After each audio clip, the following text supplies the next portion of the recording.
मेरे साथ मौजूद है हसन रजा पाशा साहब, माहिर कानून है, किस तारफ के मोहताज नहीं है। बहुत शुक्रिया हसन रजा पाशा साहब। मैं पहला तो और अजहर सिद्दीक साहब भी हमारे साथ हैं, उन्होंने ज्वाइन किया हमें, आपका भी बहुत शुक्रिया। मगर पाशा साहब, मैं पहले आपसे ये पूछना चाहूँगा कि ये जो बर्म हुए हैं, बजा तौर पर बर्म हुए हैं हमारे मोहतरम स्पीकर साहब, और क्या असम्बली के अंदर जाके या जिस तरह मुबैना तौर पर बताया गया दरवाजे तोड़ के अंदर MNAs को गिरफ्तार करना क्या ऐन कानून है, या उन्हें पार्लियामेंट लाजे से भी पकड़ा जा सकता है, या ये कानून शिकनी है? हसन रजा पाशा साहब। बिस्मिल्लाहिर्रहमानिर्रहीम। काई साहब, जो स्पीकर साहब की बरहमी है वो बिल्कुल बजा है और कानूनी बात उन्होंने की है,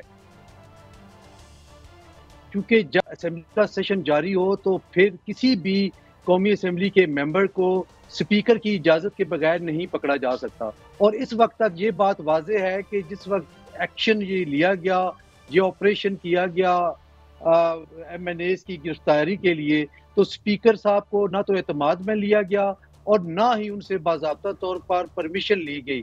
तो बिल्कुल उन्होंने ठीक कहा है और ये वक्त है उनके लिए, अगर उन्होंने पार्लिमान की सालमियत और पार्लिमान की इज्जत और तौकीर को बचाना है तो फिर उनको यकीनी तौर पे एक्शन लेना चाहिए। देखिए, ये कोई तुक नहीं बनता, पब्लिक के नुमाइंदे हैं, अवाम के से मुंतखब नुमाइंदे हैं जिन्होंने अवाम के लिए सहूलतकार के तौर पे काम करना है, अवाम की खिदमत करनी है और उनके जरिए तरक्याती और गैर तरक्याती काम अवाम और उनके हल्के निगराने होते हैं।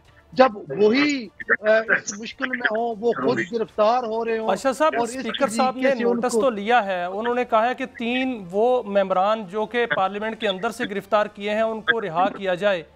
अभी तक वो रिहा नहीं हुए। एक तो ये फरमाइएगा कि कानून की खराब वर्जी कहाँ होती है? क्या ये रवायत है कि स्पीकर के इल्म में लाना, या कानून है कि स्पीकर के इल्म में लाना चाहिए? नहीं लाए तो इसके लिए कानून की कौन सी खिलाफ वर्जी हुई है और इस पर जो एक्शन क्या हो सकता है?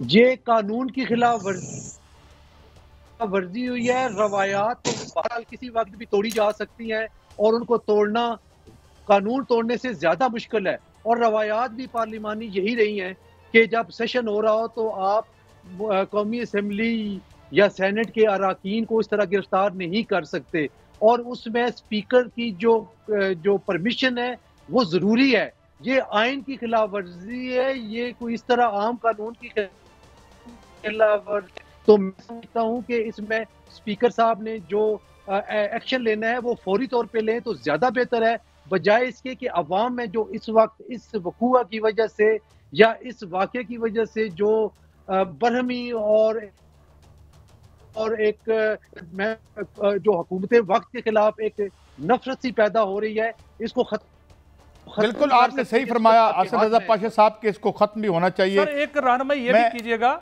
एक मिनट मियां साहब, मैं जरा अजहर सिद्दीक साहब को इन कर लूं। अजहर सिद्दीक साहब, सबसे पहले तो मैं मजम्मत करता हूं उस तमाम वाक़े की जो कल हमने देखा, और ये जो एक रवायत बन गई है, इस पर अगर आप बात करना चाहें तो हमारा फोरम आपके लिए मौजूद है कि ये जो वायलेंस है और ये जो गुंडागर्दी है इसे हर सतह पे ख़त्म होना चाहिए। और इसके बाद मैं आऊँगा इसी बात पर जो मैंने हसन रजा पाशा साहब से पूछी थी, जो कि पार्लिमान में हुआ, ये हम किस तरफ चल पड़े हैं। जनाब अजहर सिद्दीक साहब। बहुत शुक्रिया कैसा, बहुत शुक्रिया। देखिए, वजह ये है कि ये पूरा प्लान के साथ ये काम किया गया था, और मैं पाकिस्तान बार काउंसिल के हमारे लीडर हैं हसन रजा पाशा साहब, मैं चाहूंगा कि इस पे ये भी एक्शन लेना चाहिए और इसके बारे में बाकायदा देखें इशू क्या है।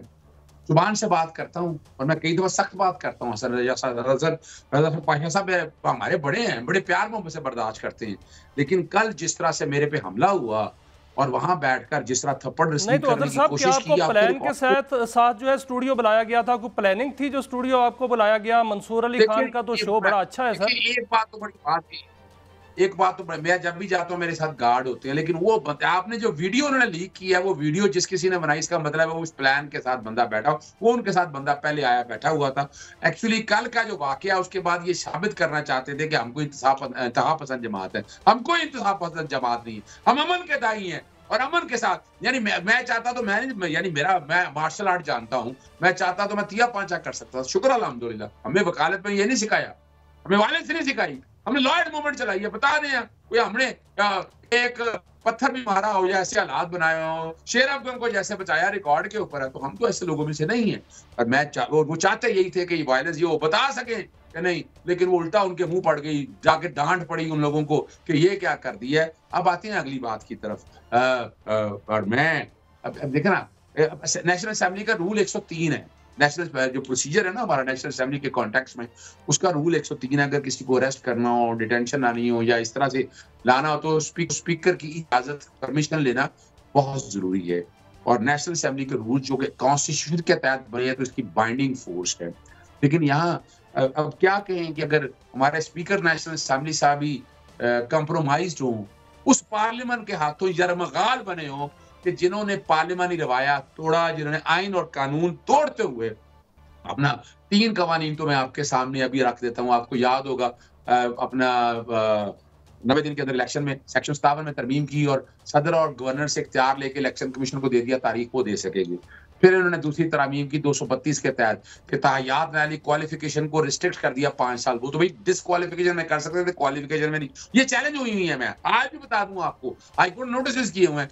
तीसरा मामला जो है वो मखसूस रजिस्टरों में आर्टिकल 51 और 106 को वायलेशन करते हुए, आप अंदाजा तो लगाए ना कि कौन सी पार्लियामेंट की बात कर रहे हैं। आज उस पार्लियामेंट को तो वहीं खड़े होकर बंदे सस्पेंड कर देना चाहिए थे। आपको पता, आप नेशनल असेंबली के पास ये इख्तियार है तरीके इस्तेकाक का, वो चाहते तो तिया पाचा कर सकते थे, उनको खड़े होने के लिए जगह नहीं दे सकते थे। लेकिन नहीं, ये ज्यादती ये है। और हमारे स्पीकर नेशनल असेंबली साहब, बड़ी इज्जत होगी उनकी अपनी जगह, लेकिन उन्होंने अपनी इज्जत और तौकीर को जो है ना वो सरेआम फेंक के नीचे रख दिया है। हमारे मौजूद अरकान 10 हैं जो मेंबर पार्लियामेंट नहीं है, फिर उनसे उठाया गया। लेकिन अदर सिद्दीक साहब, दूसरी जानब, एक जानब तो पार्लियामेंट में ये हुआ, दूसरी जानब ये आज हाई कोर्ट में ये बताया गया कि शोएब शाहीन साहब जो हैं उनको उनके चैम्बर से गिरफ्तार किया गया है, और उस वक्त गिरफ्तार किया गया जब उनके क्लाइंट वहाँ पर मौजूद थे। तो क्या ये भी कानून की खिलाफ वर्जी हुई या कोई रवायत की खिलाफ वर्जी हुई, और उन पर 780A भी लगाया गया है? सर देखिए, मुझे बड़ी, आपको तो पता नहीं, शायद हंसना भी जो है ना वो 780 दहशतगर्दी है। बुशरा बीबी के साथ 780 पता क्या लगा था? वो 9 मई के वाकयात के अंदर कि जनाब वो मुस्कुरा रही थी, हंस रही थी। ये मैं आपको तारीखी बात नहीं बता रहा, मैं ऑर्डर के बता रहा हूँ कि ये सारी बातें उसके अंदर लिखी हुई हैं। इतना जुल्म है कि आप बैठकर, और अभी अगर वो मिसाल के तौर पर अगर तकरीरा की है कोई, भाई वो डेफेमेशन है।